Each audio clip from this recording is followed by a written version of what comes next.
ನಾನು ಫಸ್ಟಿಗೆ ರವೆ ಹುರ್ಕೊಳಕತ್ತೀನಿ. ಈಗ ಯಾಕೆ ಈ ರವೆ ಉಂಡೆ ಮಾಡಾಕತ್ತೀನಿ ಅಂದ್ರೆ ಪಂಚಮಿಗಂತೂ ಅಲ್ಲ. ಈಗ ನಾನು ಒಂದು ಸಸ್ಪೆನ್ಸ್ ಐತಿ, ಅದನ್ನು ನಿಮ್ಗೆ ಹೇಳ್ತೀನಿ ಕೇಳ್ರಿ. ರವೆ ಹುರ್ಕೊಂಡು ಉಂಡೆ ಮಾಡಾಕತ್ತೀನಿ ಮತ್ತು ಕಾಳು ನೆನೆ ಹಾಕಿ ಮೊಳಕೆ ಕಟ್ಟಿಸಿಟ್ಟೇನಿ. ನೋಡ್ರಿ ಎಷ್ಟು ಚಲೋ ಮೊಳಕೆ ಬಂದಾವ.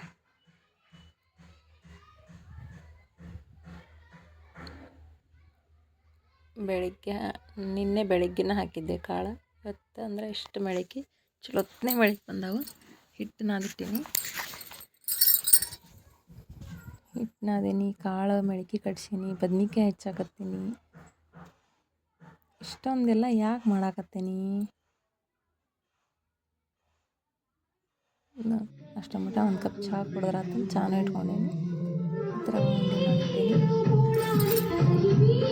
ಡಬ್ಬ್ಯಾಗ ತುಂಬಿಕೊಂಡು ನಾನು ಇವತ್ತು ಹೊಂಟೇನಿ ಅವ್ರ ಮನೆಗೆ.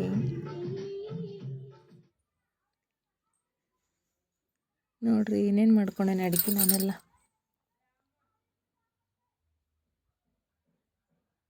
ಡಬ್ಬಿ ತುಂಬಿಟ್ಕೊಂಡು ಇವಾಗ ನಾನು ರೆಡಿ ಆಗಕ್ಕೆ ಹೋಗ್ಬೇಕು. ಏನೇನು ಮಾಡ್ಕೊಂಡೇನೆ ಅಂದ್ರೆ ಉಂಡೆ ಮಾಡೇನಿ ಮತ್ತು ಬದ್ನಿಕಾಯಿ ಪಲ್ಯ, ಮೊಳಕೆ ಕಟ್ಟಿದ ಕಾಳು, ಮಡಿಕೆ ಕಾಳು ಮತ್ತು ಹಿಟ್ಟಿನ ಪಲ್ಯ, ಖಾರ ಮತ್ತು ಶೇಂಗಾ ಚಟ್ನಿ, ಅಗಸೆ ಚಟ್ನಿ,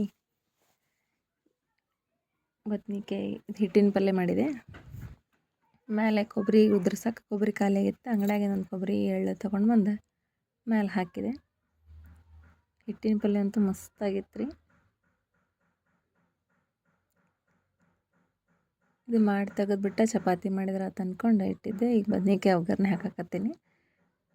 ಬದ್ನಿಕಾಯಿ ಒಗ್ಗರಣೆ ಹಾಕಿ ಮತ್ತೇನೈತಿ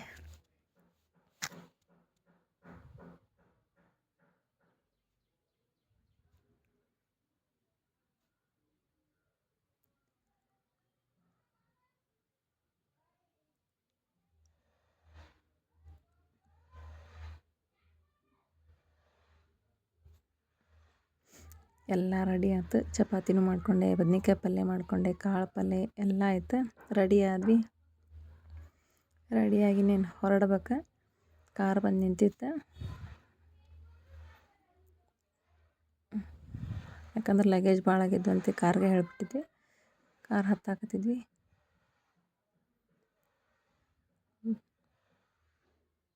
ಸ್ವಲ್ಪ ಡೋರ್ ಲಾಕ್ ಆಗಿತ್ತು, ಅದಕ್ಕೆ ತೆಗೀರಿ ಅಂತ ಹೇಳಿದವ್ರಿಗೆ.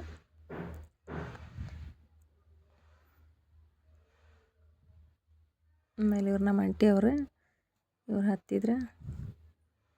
ಆಮೇಲೆ ನಾವು ಎಲ್ಲರೂ ಸೇರಿ ನಮ್ಮ ಮನೆಯವ್ರು ಇದ್ರ ಮನ್ಯಾಗ, ಅದಕ್ಕೆ ಹೀಗಾಗಿ ನಾವು ಲಾಕ್ ಏನು ಮಾಡಲಿಲ್ಲ, ಹೋದ್ವಿ. ಅಲ್ಲಿಂದ ಮತ್ತು ನೆಕ್ಸ್ಟ್ ಆಟೋಕ್ಕೆ ಹೋದ್ವಿ ನಾವು.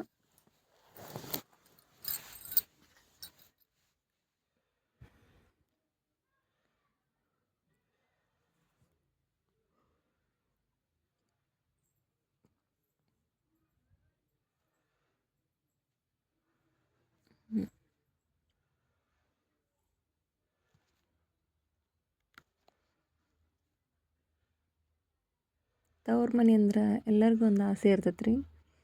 ಒಂದೇನೋ ಖುಷಿ ಹೋಗ್ಬೇಕಾದ್ರೆ. ಅಲ್ಲಿಂದ ಬಸ್ ಹತ್ತಿದ್ವಿ. ಮತ್ತು ಬಸ್ ಹತ್ತಿ ಹೋಗಾಕತ್ತೀವಿ. ಸೀಟ್ ಇರಲಿಲ್ಲ, ಭಾಳ ರಶ್ ಇತ್ತು ಬಸ್. ಹಿಂಗಾಗಿ ನಿಂತ್ಕೊಂಡಿದ್ವಿ. ನನ್ನ ಮಗಳು ವೀಡಿಯೋ ಮಾಡ್ಯಾಳ.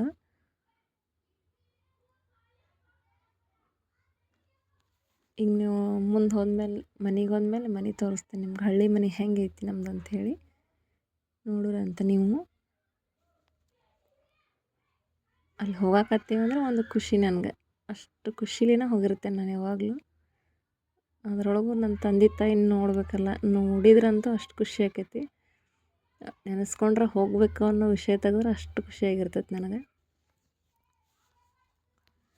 ಇವಾಗಿನ್ನೂ ಬಸ್ನ್ಯಾಗ ಅದೇವಿ. ಬಸ್ ಅಂತೂ ಭಾಳ ರಶ್ ಇತ್ರಿಪ್ಪ.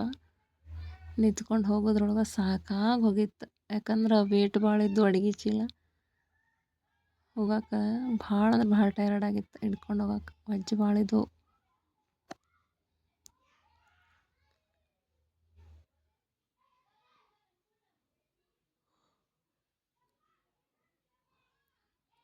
ಹೋಗೋದ್ರೊಳಗೆ ಮತ್ತು ಶುಕ್ರವಾರ ಪೂಜೆ ಎಲ್ಲ ಮಾಡಿ ಮುಗಿಸಿ ಹೋಗ್ಕೊಡ್ದ ಸಾಕಾಗಿ ಹೋಗಿತ್ತು. ಅದ್ರೊಳಗೆ ಹೋಗಾಕತ್ತೇವಲ್ಲ ತವ್ರ ಮನೆಗೆ ಅನ್ನೋದೊಂದು ಸಣ್ಣ ಖುಷಿ ಇತ್ತು ಅಷ್ಟೆ.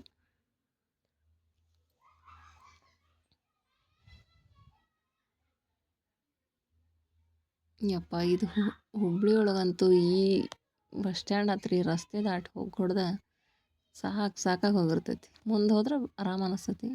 ನೋಡ್ರಿ ಇಷ್ಟು ರಶ್ ಇತ್ತು ಬಸ್. ಅಂತೂ ಇಂತೂ ನಮ್ಮೂರು ಸಮೀಪ ಆತ. ನೆಕ್ಸ್ಟ್ ಸ್ಟಾಪ್ ನಾವು ಇಳ್ಕೊಳ್ಳೋದು ಇವಾಗ.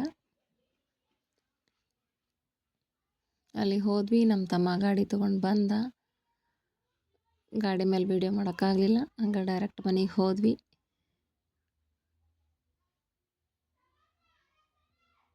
ಇದು ಫೋನ್ ಕ್ರಾಸ್ ಆಗೈತೆ ನೋಡ್ರಿ, ಬೈಕೋಬೇಡ್ರಿ.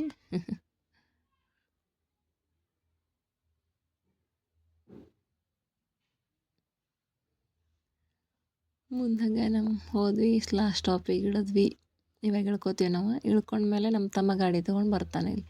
ಇಲ್ಲಿಂದ ಮುಂದೆ ವೀಡಿಯೋ ಮಾಡೋಕ್ಕಾಗಲಿಲ್ಲ, ಹಂಗೆ ಬಸ್ ಸ್ಟ್ಯಾಂಡ್ ಒಂದು ಲಾಸ್ಟ್ ಮಾಡಿ ಗಾಡಿ ಮೇಲೆ ಹತ್ತಿದ್ನಲ್ಲ, ಅಷ್ಟು ಇದಾಗಲಿಲ್ಲ ಫೋನ್ ಹಿಡ್ಕೊಳಕ್ಕೆ.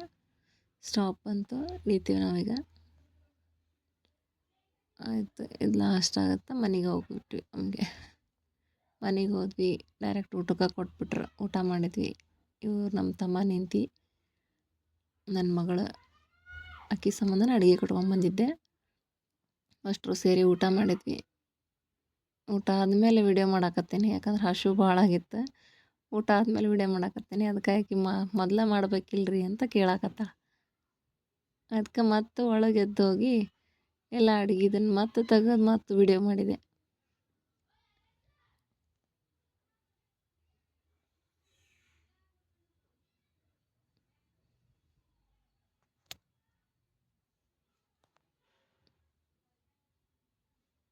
ಶಾವಿಗೆ ಪಾಯಸ ಮಾಡಿದ್ಲು ಮಗಳ ಉಂಡು.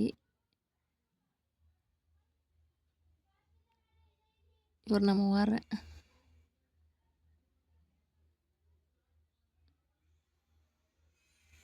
ನೋಡ್ರಿ, ಇದೇ ಇವ್ರ ಮನೆ, ಇದೇ ಇವ್ರ ಅಡುಗೆ ಮನೆ. ಹಳ್ಳಿ ಮನೆ ಎಷ್ಟು ಚಂದ ಐತೆ ನೋಡ್ರಿ, ಎಷ್ಟು ಚಂದ ಇಟ್ಕೊಂಡಾರ.